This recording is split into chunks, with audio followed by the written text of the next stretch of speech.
Last week was our first playoff game, and my plaque psoriasis was so itchy under all my gear. Sometimes just thinking about scratching could take me out of the moment. And then my doctor told me I could get clearer skin with a pill called Otezla. Otezla apremilast is a prescription medicine used to treat adult patients with plaque psoriasis for whom phototherapy or systemic therapy is appropriate. Otezla can help you get clearer skin after just 4 months. Okay, ready for the next game. Talking to my doctor about a pill was a total game changer. Don't use Otezla if you're allergic to it. Get medical help right away if you have trouble breathing or swallowing, swelling of the face, lips, tongue, throat, or arms. Severe diarrhea, nausea or vomiting, depression, suicidal thoughts, or weight loss can happen. Tell your doctor if any of these occur and if you have a history of depression or suicidal thoughts. Live in the moment. Ask your doctor about Otezla. Call 1-844-4-OTEZLA or visit Otezla.com for prescribing info about cost, and more. Hello everyone, Andy here. Thanks for tuning in to this special episode of Backlisted, which was recorded a couple of weeks ago at the End of the Road Festival in Dorset. We had a fantastic time at the festival, and this episode is about a book that we love, Ulverton by Thorpe.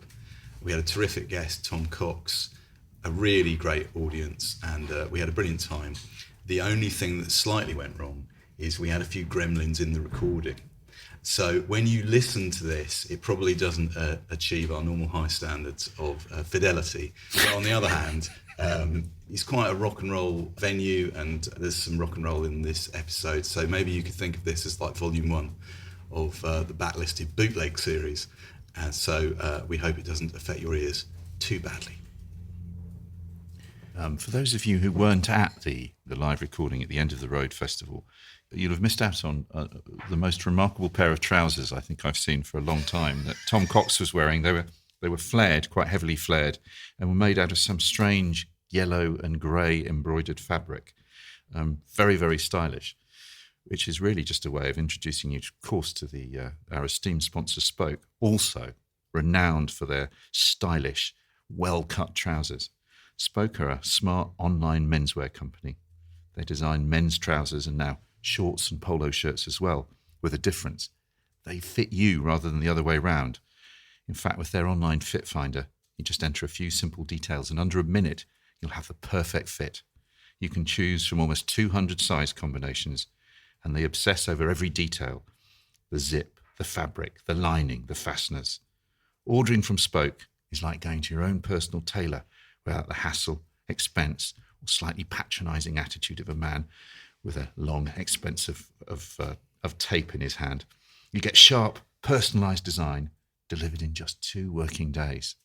And why am I telling you this? Well, because as a Backlisted listener, if you go to www.spoke-london.com and place an order, you'll get £20 off your first order. Just use the code BACKLISTED20. Terms and conditions apply. Now, join us on a journey into time and space.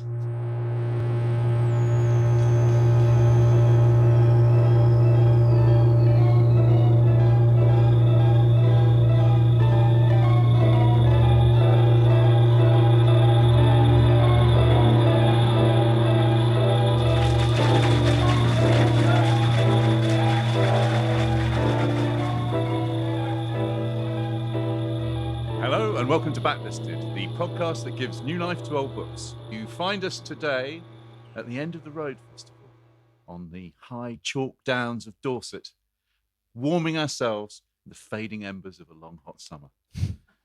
My name is John Mitchinson. I'm founder of Unbound, the website where readers get to fund the books they really want to read. My name's Andy Miller. I am the author of The Year of Reading Dangerously. Does anybody know what that special area-specific piece of theme music was? Any rock critics in this audience? Who yes. I can see at least 3 of you from where I'm sitting. What was that piece of music? Does anybody know? Tell us, Andy. It was called Avebury, The Arranged Marriage of Heaven and Earth by Queen Elizabeth, a.k.a. local hero Julian Cope. And that is a half-hour extract from Avebury, The Arranged Marriage of Heaven and Earth. If you see me later, we can take some psychotropic drugs and listen to the rest. So and we are very pleased to be here at End of the Road. We're joined by Tom Cox, everybody.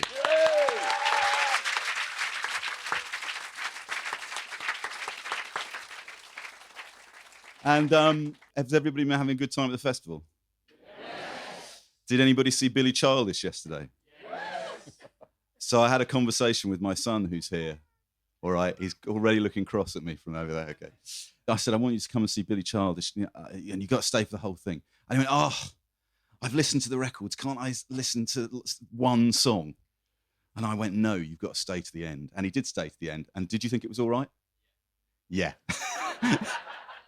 It was brilliant. Did everyone see it? Yeah. Oh, it was fantastic, wasn't it? Have you seen anything good while you've been here, John? I have. I've seen the OCs last night. Thought they were very good.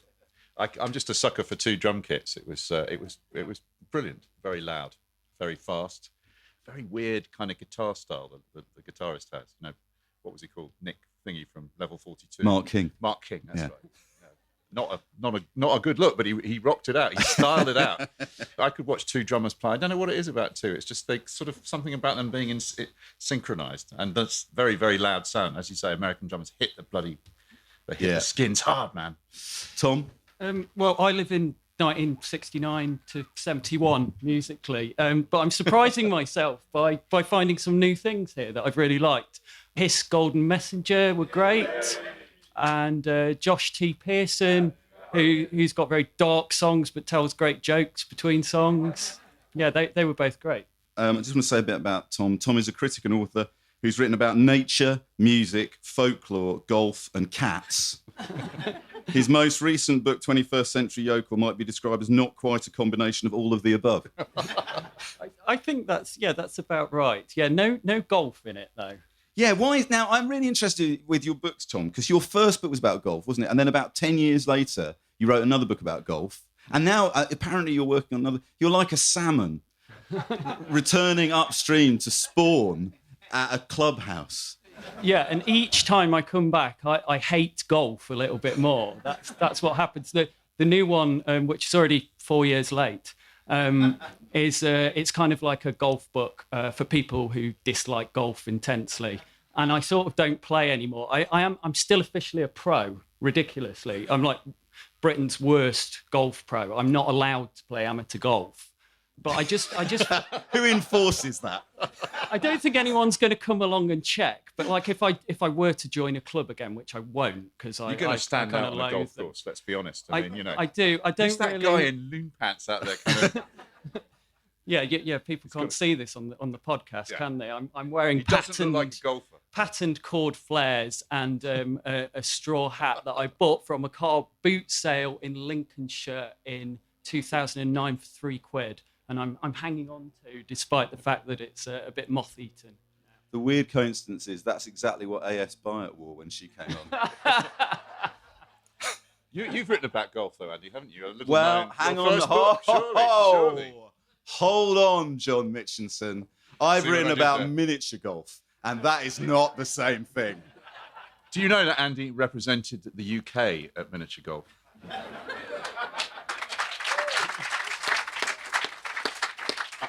His first book, brilliant, very funny book called Tilting at Windmills. If you haven't read it, about a man who hates sport, tries to make peace with sport and fails, but succeeds in making an entertaining journey, I think. I was fortunate enough to represent the UK at the European Miniature Golf Championships in Riga, Latvia in 2000.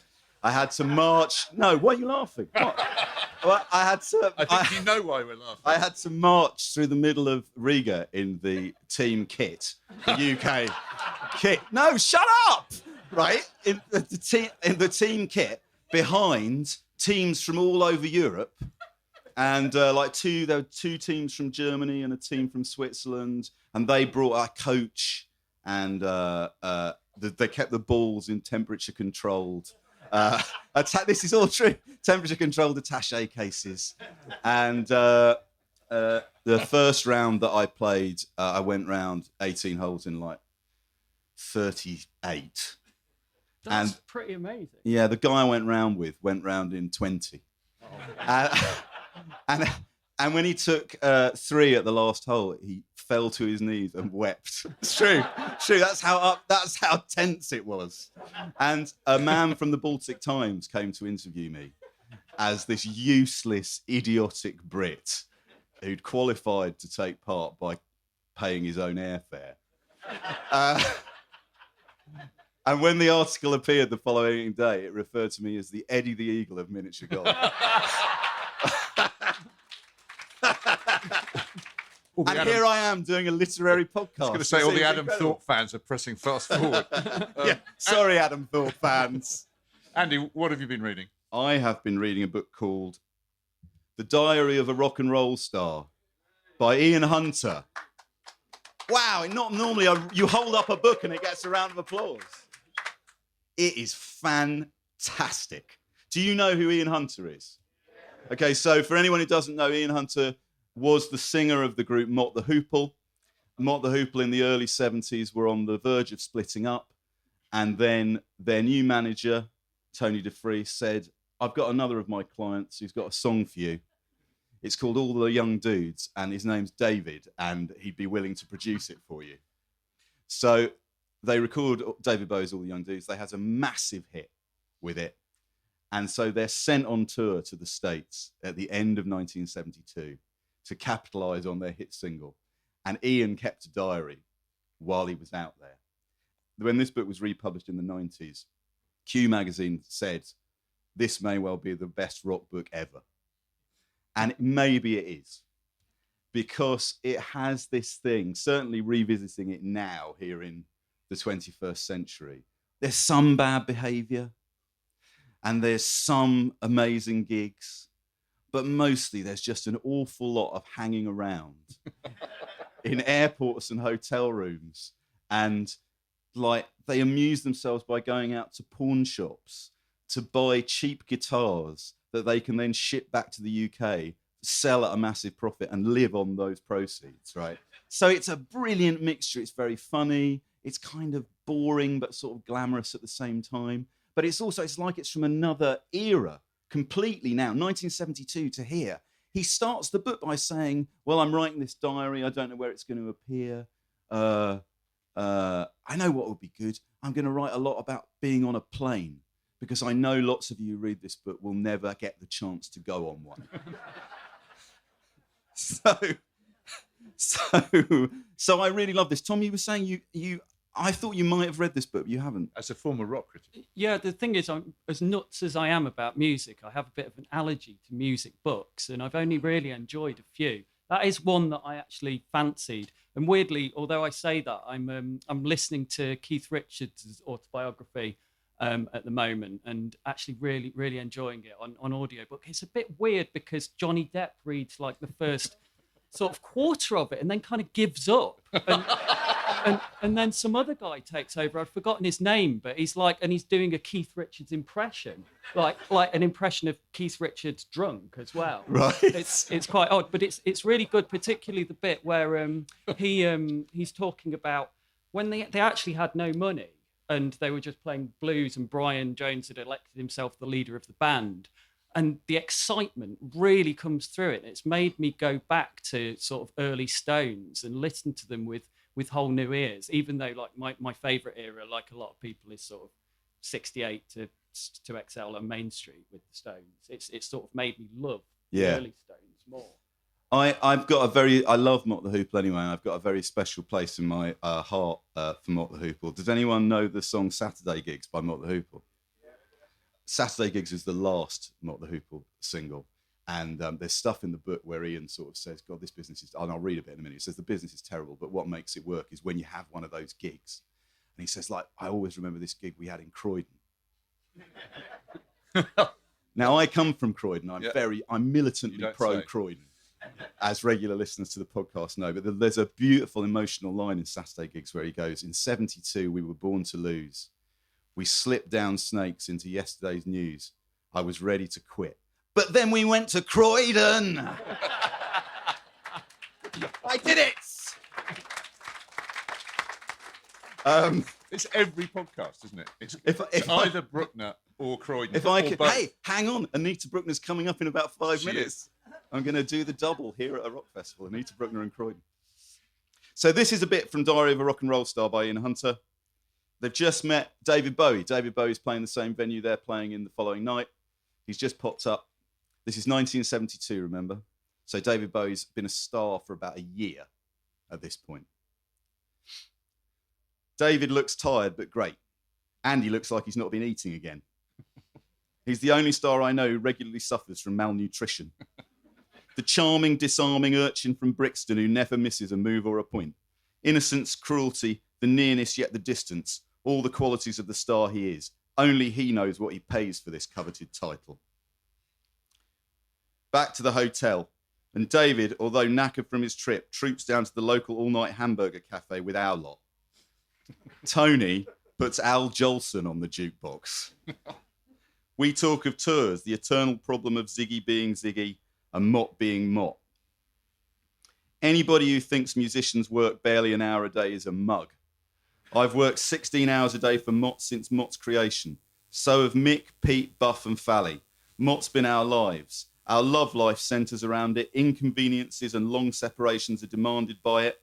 A day can be ruined by a 10-minute interview or photo session. And 100% cooperation is required at all times.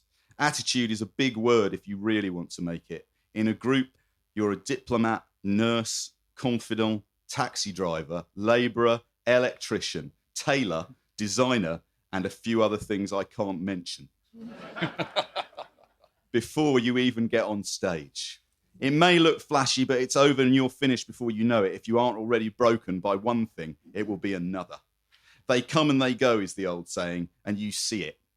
Eyes.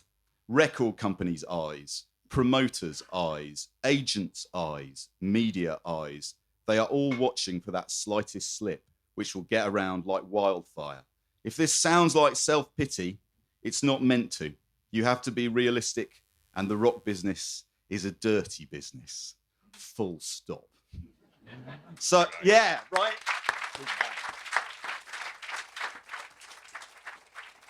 So that's Ian Hunter, Diary of a Rock and Roll Star. That's just been reissued by Omnibus. It's the first time it's been in print for about 15 years, so go out and buy that. It's a wonderful book. John, what have you been reading this week? I've been reading Normal People by Sally Rooney, which is on the book along list. Conversations with Friends, her debut novel, was published last year, which got massive coverage, Books of the Year choices from loads of different people. So there's a certain amount of pressure on the difficult second novel. But I have to say, I haven't read Conversations with Friends, but I think Normal People is an amazing book.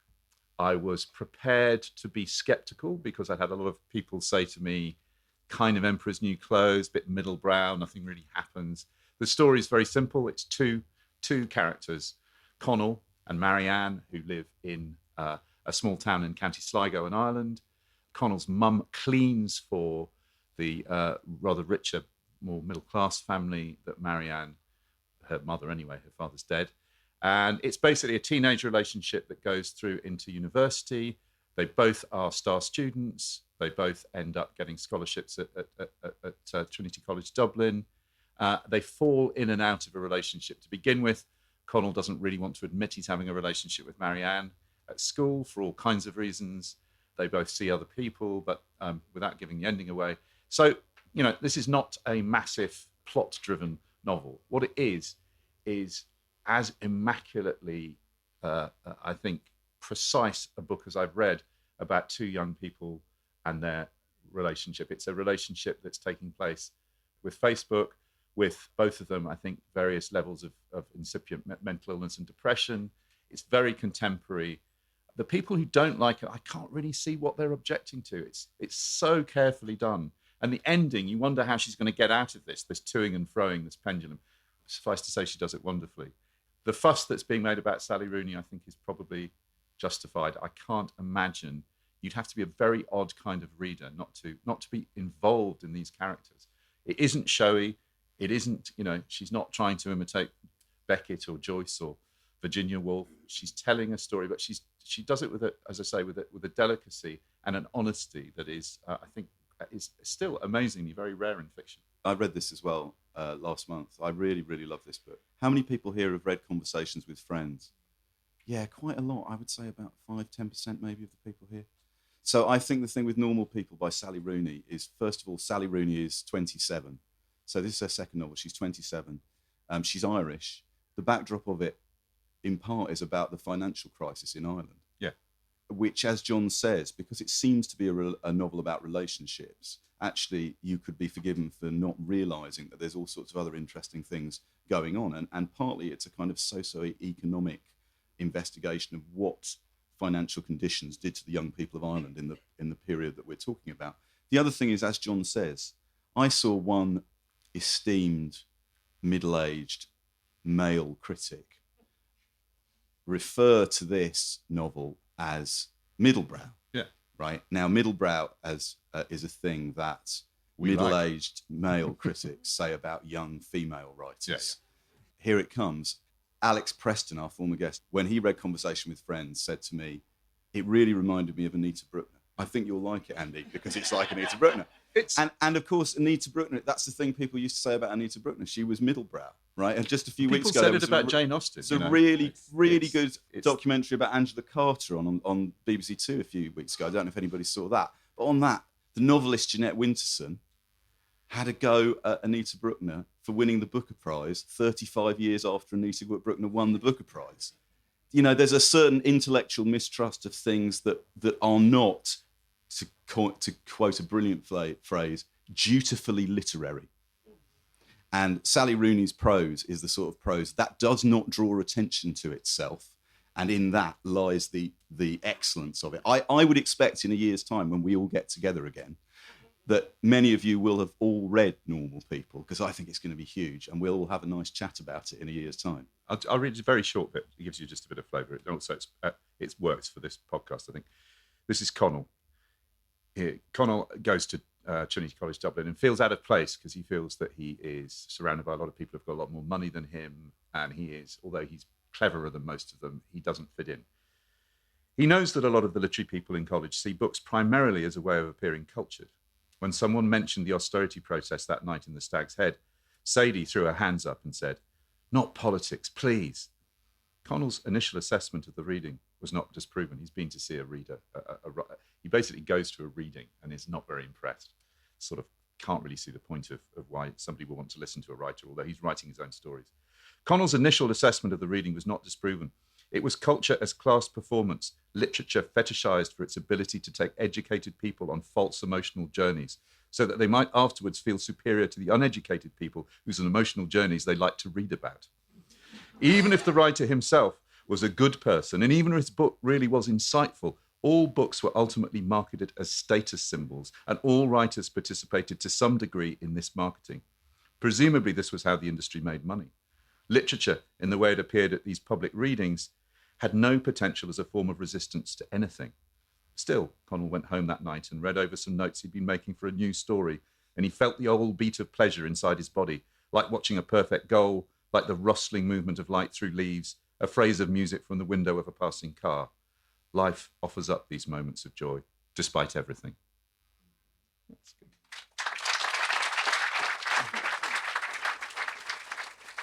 It's not often you get to have Ian Hunter and Sally Rooney sharing the bill, but that was great. And wasn't the it? more ludicrous segue you could not have to going on to this, to Ulverton, which we should now talk about. So Ulverton by Adam Thorpe. This novel was published in 1992, and I'm going to tell you a little bit about what the book is about if you haven't read it. But first, I would like to ask Tom. Tom, where did you first encounter? Well, actually, my dad recommended it to me. It's one of his favourites, but I had several runs at it. And what I do, so the first time that I tried to read it, my car had broken down in Norfolk, and I pulled it into a gate gap, and I sat in a field and I read the first chapter, and it blew my mind. And I immediately knew that I was going to love this book. But for some reason, I didn't get into the rest for it was years later. I just reread the opening chapter. The opening chapter is perfect. It's about the kind of witchy legend that runs through the background of all the stories in this book, because they are stories. It's sort of a collection of short stories as well as a novel. But actually, there's a weird thing. So I was telling this story about breaking down in this field to my friend Becky, and whilst recommending Ulverton to her. And then a bit later, she said something which made me realise she thought I meant I'd had a nervous breakdown in a field. Not that my car broke down. And I corrected her on this. But I realised, like, if I hadn't have corrected her, that could have run. And lots of people, that could have been gossip. People could have and become part of history, my nervous breakdown in a field in Norfolk. And in a way, that's sort of relevant to the book, because I think there's lots of the stories in the book. There's quite a bit of folklore in the book, I suppose, about this village that it's about. And the story about the witch slightly changes over the years, even though it's sort of in the background of stories about lots of other things. So I eventually properly read it. I went beyond this first chapter that I'd read so many times in about, I think it was about 12 or 13 years ago. And it was just amazing. And I'm still finding like more in it. It's got so many layers.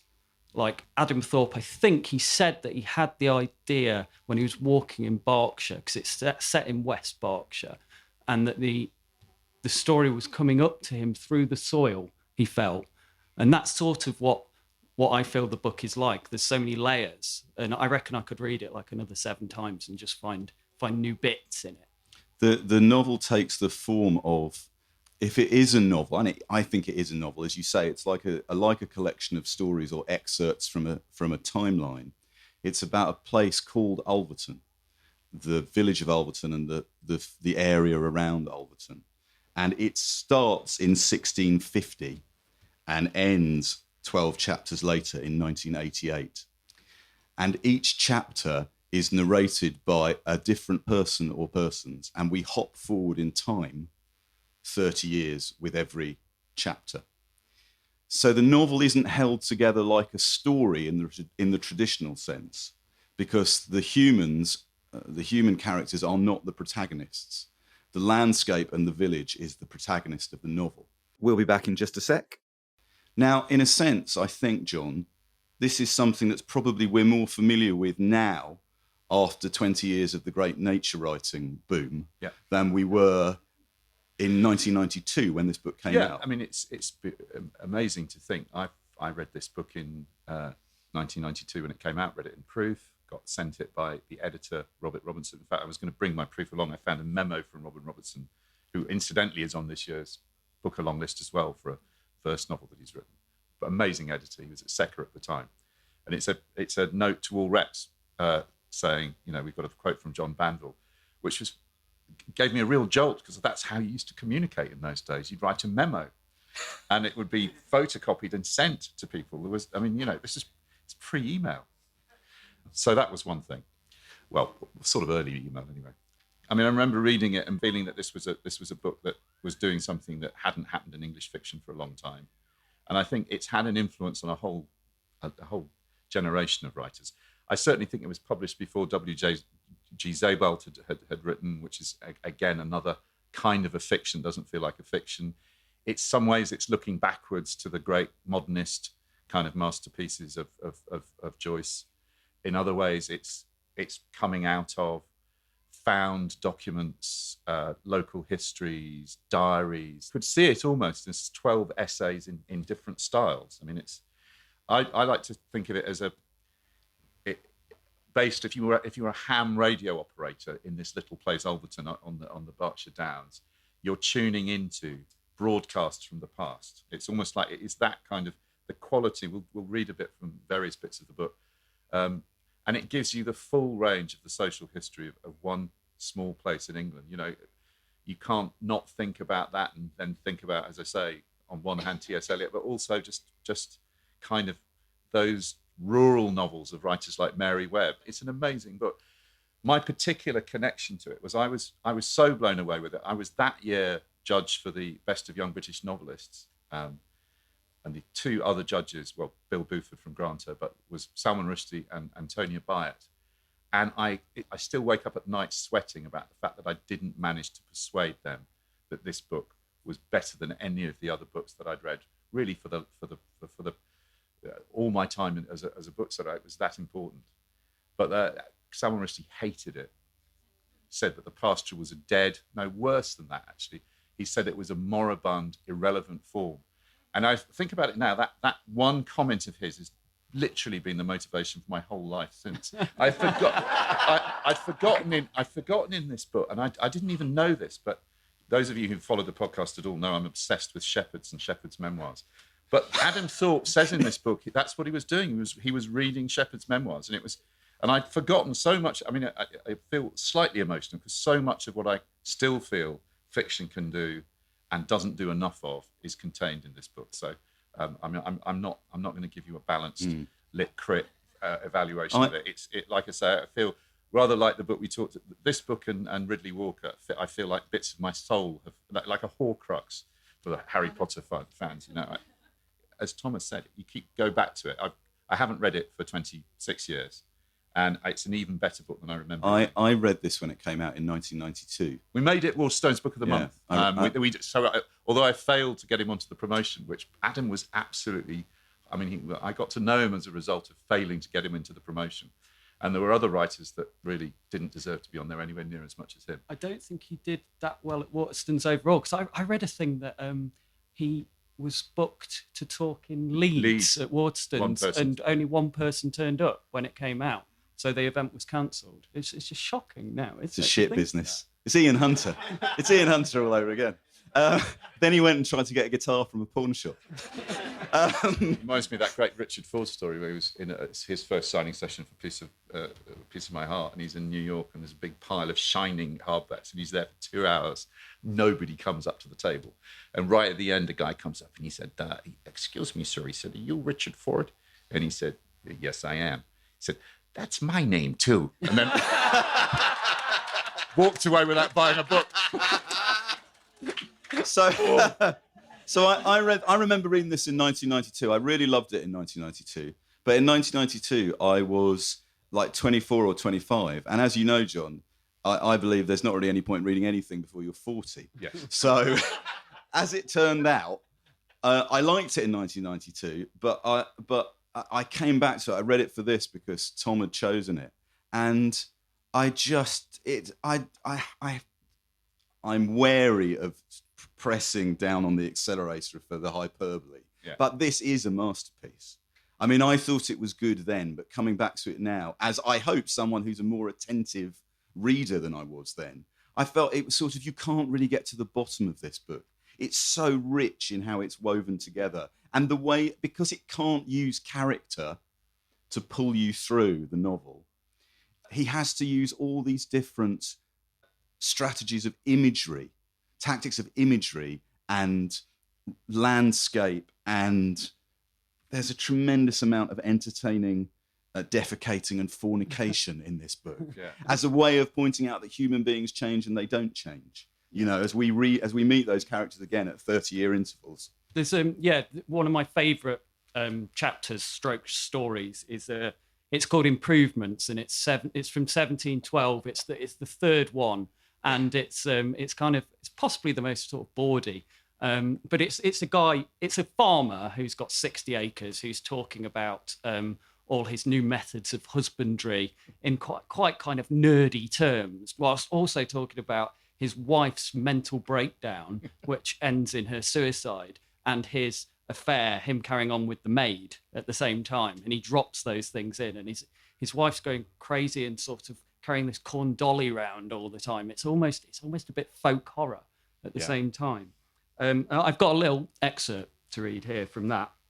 And this is just in his voice. And it's almost like, it's almost a cliche now in nature books where you have a year, don't you? You have sort of someone going through the seasons. That's the structure of the book. And that's what this is. It's like a darker version of what you might get in a modern nature book.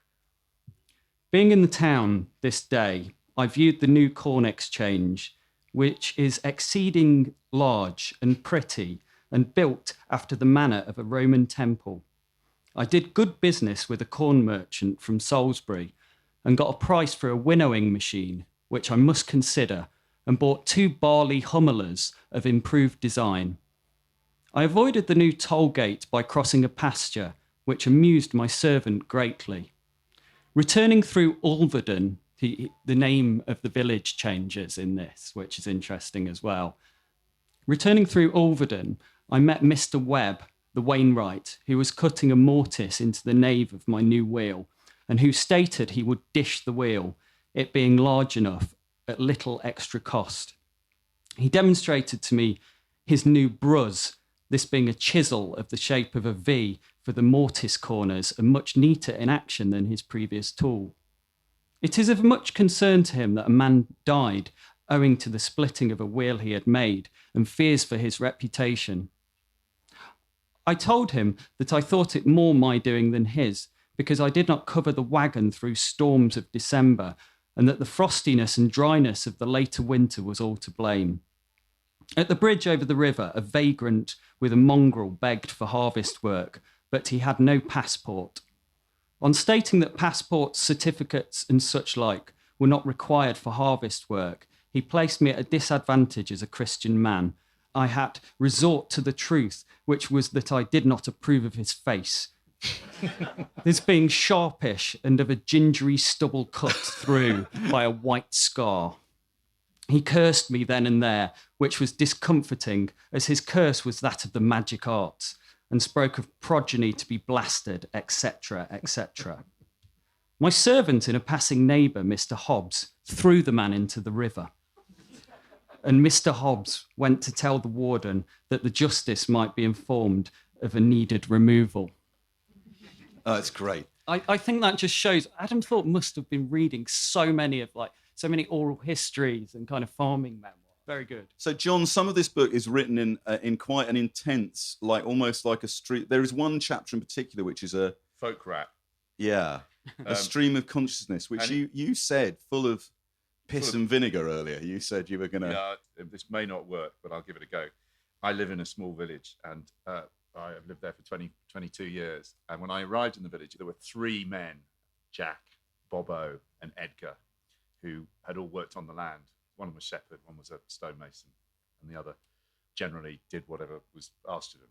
And they had the most incredible thick accents, and they told the most incredible stories. Some of the stories are not really fit for... not broadcastable. And this is from chapter 9. Yeah. Stitches, which is set in 1887. This is Jonas Perry, who is a ploughman, and he is walking his plough across the land with the young son of a well-to-do family. The son has been sent off to Eton as a young boy, and he's come back. He obviously adores Jonas, and he adores Jonas's stories. Adam Thorpe said he wrote this with Molly Bloom's soliloquy at the end of Ulysses in mind. It's a kind of dirty English rural version of that. So I'll forgive me if I don't get it right. Boy remembers it just like it were yesterday. Thy face clammed tight with these here blackberries at first this time, boy. I'll never be black and right for thee this year now. Oof, flatulence. Mr. Perry, thy mam says flatulence, and summit with a fancy name of the gastrics. Mr. Perry, I says, hedgerow fruit be Adam's meat. She says, blowflies weren't in God's garden. For one, Mr. Perry. For two, I says, where they be shit, there be blowflies, Mrs. Holland. I she were wonderful miffy at that, and I lost my bit of garden on account of that. But you ain't eating out without it come out someplace, and old Adam ate of every darn tree in the garden it do say we out a drop of Dinaford's bloody magnesia in sight. I says, he done his shits, he done his proper shits. Oh, well do I remembers thee, chock full of sweetness, Master Daniel. Dang a lot of 'em, bloody buggering hell it do catch in a throat like a rag in a teapot. Blind leading the blind, I mammould call it. I says, Opty ain't that bad, Mrs. Holland. Poaching eyes sees poaching eyes. As I'd watch her as she passed in her best pink toggery years back. Now, just before she was wedded to your dad, Mr. Holland. Oh, lovely and jimp. Aye, jimp and fresh and lovely a holding onto her bonnet and that old gig as it pass I by, as ain't worth a breast farden to she. Nope, yet one time, a broadcasting barley seed, like the sight of she, rattling past toward church, stopped I dead and sending my hands all a shake, like so as I couldn't get me hands in and out of that seedlet proper for a bit of them come growing time. Jonas, old man Bar says, what be that rumple in crop atop at white sheet whore? Did stumble over flint when seeding, or be'st thee getting too aged for this kind of work and back drapping off a limp wrist, eh? Well, old Jonas kept tight smug, for I couldn't rightly say as that rumple were a hankering after a lady as were making me mazy like, and they'd have her eyes and mouth banging these sometimes, boy. Then I feel like I did. I feel like I was strolling on air, like I let those horses drain my plough and have my smoke, and no Clinton and no Flints between here and doomsday. Look then, yar, howsomever some jolter head and lay into I about summit I ain't done, and lo, behold, it will be druv deep again, and lo. Whoa! Oh, man! Ladies and gentlemen, if you knew what that looks like written down, that was one of the most amazing bits of reading we've ever had on here. John, I love that book. that's why you were up until 3 a.m, really, wasn't it? You were annoying your neighbours with your... Honestly, the thing is that rhythm, that was exactly what the old boys used to be like. They were hilarious. Bobo had a game. He never actually showed me, but it's still legendary in the pub that he was a shepherd, incredibly well hung, and people would come in with half crowns. And apparently he could sweep 10 half crowns off a table with his membrum virile. And I say, well, why'd you do it, Bobo? He said, I get the key to money, boy. I get the key to money. They don't do that on open book. One of the other great things about the book is it's very funny, but it's also very unsentimental. I mean, Adam Thorpe's written 8 books since, and all of them incredibly different, many of them contemporary. Well, novels, but also volumes of poetry. And non-fiction. Well, it's actually the lovely little thing he says about the writing of Ulverton, where it started. He was living in Oldbourne in Berkshire, which H.J. Massingham said was the truest downland village of them all. So I think it probably quite a lot of the place of Ulverton. My front windows looked out on a duck pond and the house where Peggy, the local white witch, would swing her pendulum and lay on tingling hands for 3. 13th century horsehair burst from my walls like stuffing from a mattress. I rehearsed, drafted poems, performed, struggled on a pittance, made bread, fell for a girl in Ramsbury, lost her, wrote some more, packed eggs, toured, walked the downs, laid my forehead on standing stones and tumuli, even when sober, fed a flock of Manx sheep, lived on porridge oats, talked and listened. And you get that feeling that he was living in a community, he was doing community theatre, a lot of community theatre based on local stories. It's a book that comes from a real place, I think. That's the... I mean, he is also quite often referred to as one of the most underrated novelists in the country. Yeah. And I remember when, like for instance, the people who like Ulverton really love it. Ulverton is Knausgaard's favourite British novel. Adam Thorpe is Hilary Mantel's favourite British contemporary novelist. And when Ulverton came out, we did an event with him because we loved the book so much at the shop that I worked in, which fortunately we did get a few people turn out for. And Hilary Mantel came and did the Q&A for Adam at that event at Waterstones in Earl's Court on a Tuesday night at 7:30, because she so passionately believed in the book and believed in his talent. They have another thing in common, which is certainly up until Hilary Mantel's 2 Tudor novels, Wolf Hall and Bring Up Bodies, famously, she never wrote the same novel twice. She feels her way back into a character and how that character would express themselves and writes a different novel in a different style every time. And that's exactly what Adam Thorpe does. So he's never repeated himself. And of course, people who don't repeat themselves tend to pay the price for it in commercial terms, the exception to the rule being Hilary Mantel. But Tom, you had a thing, didn't you? Yeah, I've got in my copy of Ulverton is the Hilary Mantel's original review of it from, I think, is that the Independent typeface? Yeah, it's from the Independent in '92, which was a point before she was really Hilary Mantel, and she was kind of like Andy said, writing lots of different books, but also I remember, I think it was probably around this time that my mum and dad went to see her talk in Eastwood Library in Nottinghamshire, I think. And I think like 3 other people turned up. So she was like having the same problem as Adam Thorpe was at that point. But this is what she says at the end of the review. If you believe that English fiction is jaded, you must read Adam Thorpe. There is hardly a page that does not offer some striking image or insight. Tender, precise, tragicomic, and unsentimental. It draws the reader into its task of reconstructing the unrecorded history of England. And sometimes you forget that it is a novel and believe for a moment that you are really hearing the voice of the dead. I really feel that about it, and I feel like it could just be history. I mean, I'm reading Robert Tombs's History of England at the moment, and I'm like, maybe it's just the same, really. What is history? It's all sort of written anyway by kind of old wise people who are sort of losing their memory a bit anyway. So you can't trust it, can you? So this is probably as trustworthy as anything.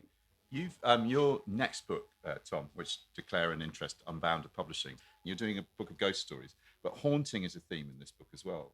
From the very first story, isn't it? That where a Civil War soldier comes back, and his wife has assumed he's dead, and she's remarried, and then he mysteriously disappears. Yeah, definitely. And the story that I just read the excerpt from, the ghost of the wife appears. I realised when I was writing this book, Help the Witch, which is my first fiction, I think I realised how influenced I was by this book as well, and because every story in mine's really different as well. I think I'm quite creatively restless, and I've had a similar sort of thing to Adam Thorpe, where I chop and change what I do, and it's not commercially the best thing to do, really. But you can see how creatively restless he is. This is his. We should remember this is his first novel. I mean, he was 35, I think. He's written 7 volumes of poetry, and we've got a clip now. It's just a short clip of Adam Thorpe himself reading one of his poems. And just to put this in some sort of context, he is also a believer that, perhaps very justifiably, the planet is in dire straits. And so his writing about nature and the march of progress in all his work is something you can see in Ulverton, that one of the things that industrialization is one of the processes he is writing about over a 300-year period.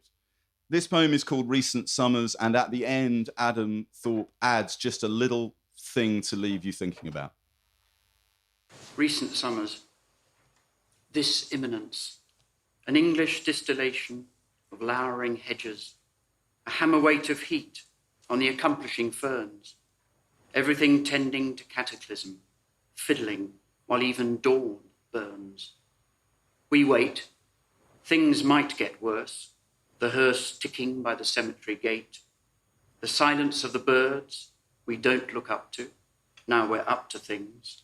The calm freight of clouds, too late to count. Is it too late? Well, if the planet was a boat and there was a captain, we'd no doubt be leaving it now in a not so orderly manner. Not an optimist. Returning to Ulverton now, the 2 books that it reminded me of, there's one earlier book and one later book. The earlier book is Aikenfield by Ronald Blythe. Oh, yeah. Another one of my favourites. You know, the idea of the village, but Aikenfield is a non-fiction book about the year in the life of a rural community. This is clearly taking something similar and finding different voices to tell that story with over a period of time. The other book, it seemed to me, the other novel that I assume quite a few people here will have read, that I think it was probably very influential on, although it's a very different book in many ways, is David Mitchell's novel Cloud Atlas. Absolutely, yeah.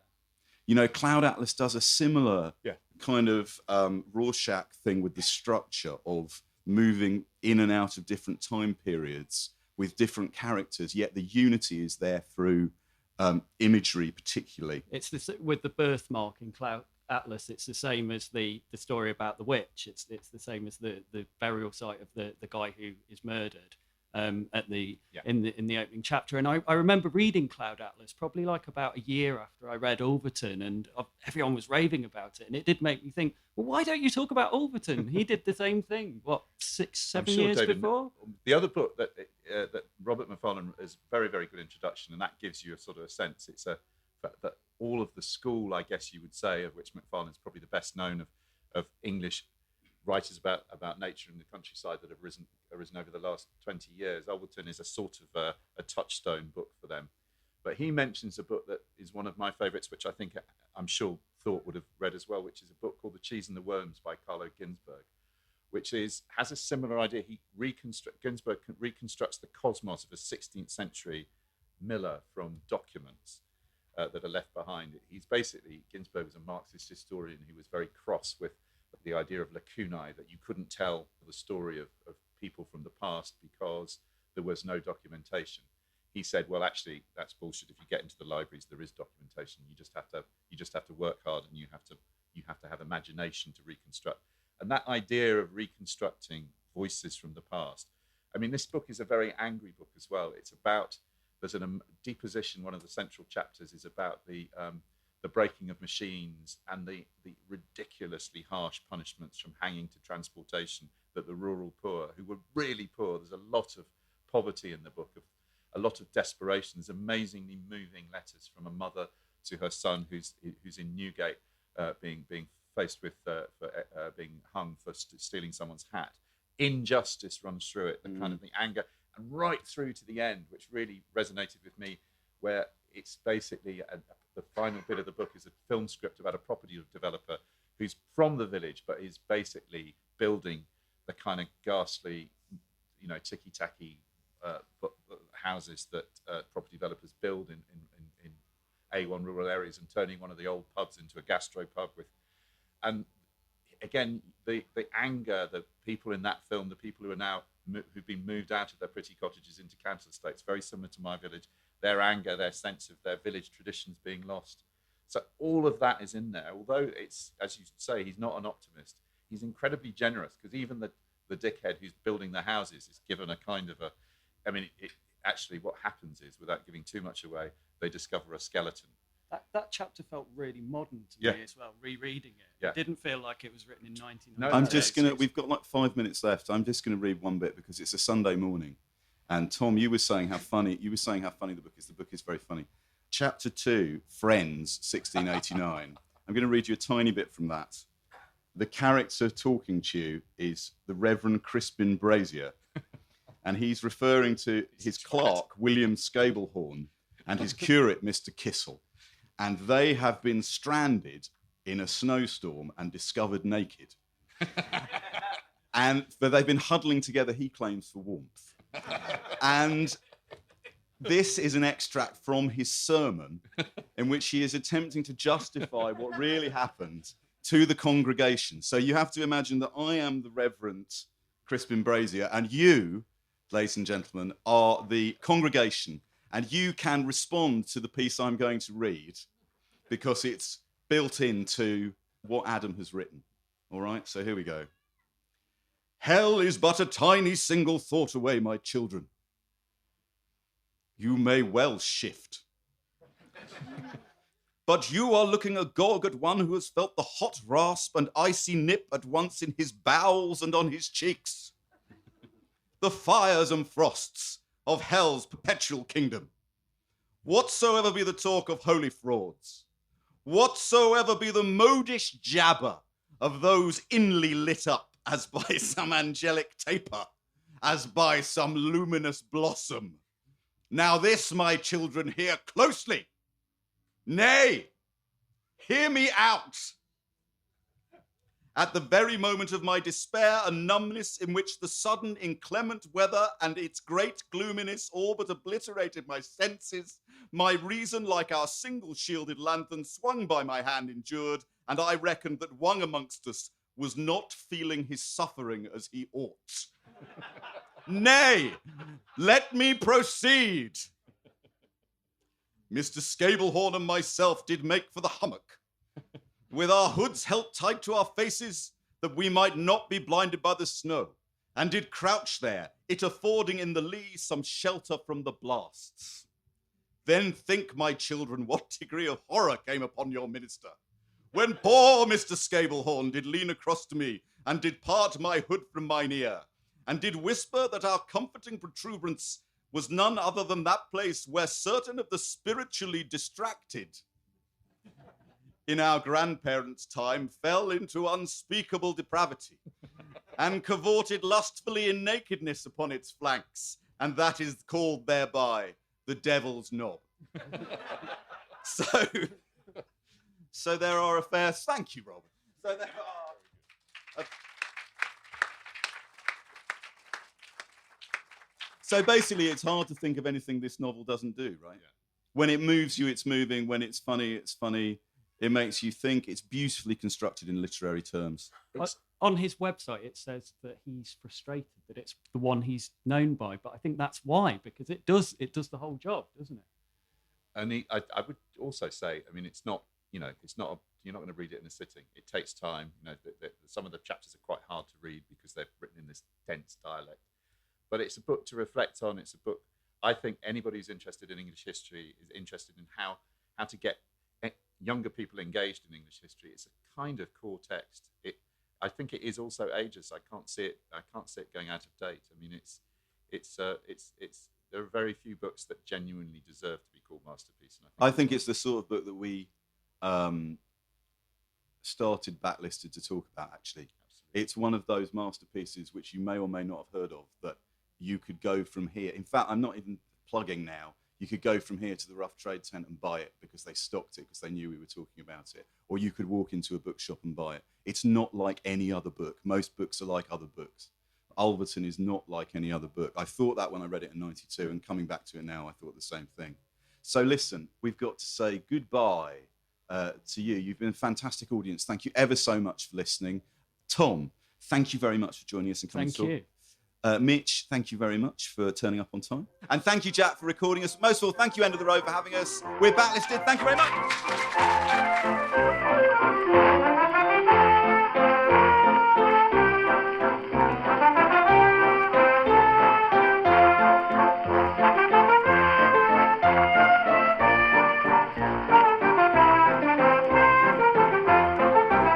If you prefer to listen to Backlisted without adverts, you can sign up to our Patreon. It's www.patreon.com/backlisted. As well as getting the show early, you get a whole 2 extra episodes of what we call Locklisted, which is Andy, me, and Nikki talking about the books, music, and films we've enjoyed in the previous fortnight.